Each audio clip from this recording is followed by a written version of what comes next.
Welcome to Chapter 6, Network Layer. In this chapter, we'll see the communication between networks, how the networks are divided into groups of hosts, and what is the routing process. Network Layer Protocols. The Network Layer, or OSI Layer 3, provides services to allow end devices to exchange data across the network. To accomplish this end-to-end transport, the network layer uses four basic processes. The first one is addressing end devices. End devices must be configured with a unique IP address for identification of the network. It's the same way that the phone has a unique telephone number. It's like the same thing. Encapsulation. Encapsulation, the network layer adds IP header information such as the IP address of source, that is the one who is sending the package or the information to a destination who is receiving from the host. Routing.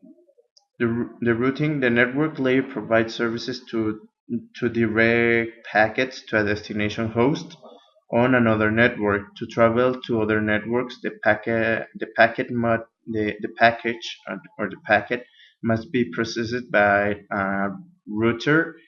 And each route the packet takes to reach the destination host is called a hop that I will explain later. The the encapsulation. This process of removing headers from lower layers.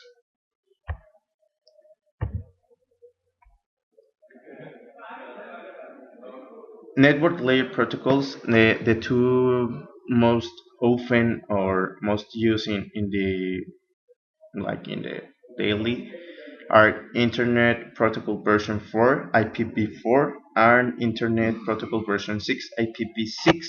There are another network layer protocols, but how I said, these are the most used in the actual IP protocol. IP is the network layer service implemented by a TCP/IP protocol suite, and the basic characteristics of IP are the connectionless, that is, in concept, is similar to sending a letter to someone without notifying the recipient in advance. So there is you don't need a connection like a physical connection to get contact with the sorry about that, to get the destination is established before sending the data packets. And the second one is the best effort, or unreliable. Unreliable means that doesn't have the capability to manage and recover from unreliable or corrupt packets. This is because while IP packets are sent with information about the location of delivery, they contains this one not contains information that can be processed to the sender. And the packet delivery is not guaranteed, so it's the same. Meta independent. The meta independent refers